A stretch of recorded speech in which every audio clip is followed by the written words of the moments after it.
ሰብአዊነት የሰዋዊነት ግዴታ ነው። የሰዋዊነት ግዴታ ነው። ለምስጋና የሚገባው ነገር ነው። አንድ ሰው ሰብአዊ ስለሆነ ሊመሰገን አይገባው፣ ምክንያቱም የሰውነት ግዴታው ስለሆነ። ነገር ግን በዚች ዓለም በተለይ በእኛ ሀገር ላይ በአሁን ሰዓት ሰብአዊነት ቀርቶ ገንዘብና ሆድ በተንሰራፋበት በዚች ሀገር ላይ ሰብአዊ የሆኑ ሰዎችን ማመስገን ግድ ይሆናል። ለእነሱንም ያበረታታልና ማለት ነው። እና እንደዚህ በእርግጥ የኢትዮጵያ ጋዜጠኞች መቼ እንደሚገለበጡባችሁ አታውቁም። ሰብአዊ ናቸው ህሊና አላቸው ብላችሁ ከዛ በሆነ ጊዜ በሆነ ጉዳይ ላይ ድንገት ተገልብጠው ነውረኞች ሲሆን ታገኛቸዋላችሁ። ይሄ የሚታወቅ ነገር ነው።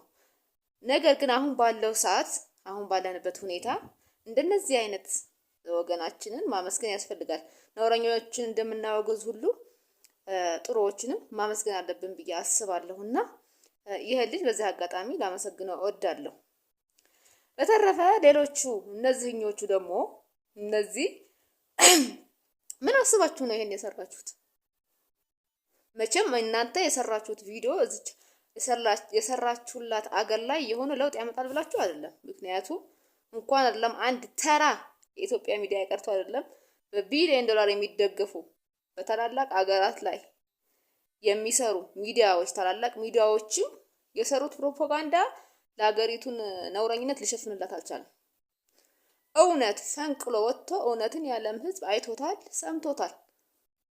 ምንም የምታመጡት ለውጥ የለም እናንተ ይሄን ስለሰራችሁ ማለት ነው።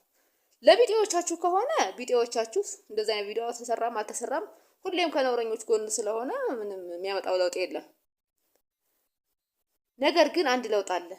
ኤቢኤስ ላይ ስታለቃቅሱ ሰብአዊ ናችሁ ብለን ሰብአዊነታችሁ ይዟችሁ ነው ወይ እንደው እነዚህ ልባቸው ስስ የሆኑ ሰዎች እያን የነበርንን ሰዎች እናንተ የሚያስለቅሳችሁ ሆዳችሁ ኪሳችሁ እንጂ ፍጹም ሰብአዊነት የሌላችሁ መሆናችሁን በዚህ አጋጣሚ አሳይታችኋል። ይሄ ብቻ ነው ለውጡ።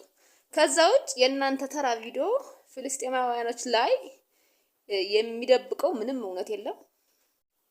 እዛችኛይቱ ሀገር ላይም የሚሰራላት ምንም ጥሩ ነገር የለም። ምክንያቱም ነውሯ በዓለም ደረጃ የታወቀ ስለሆነ በትልልቅ ሚዲያዎችም ሊሸፈን ያልቻለ ነገር ስለሆነ በአንድ ተራ ስብስብ እና ሚዲያ ሊሸፈንላት አይችልም ነውሯ።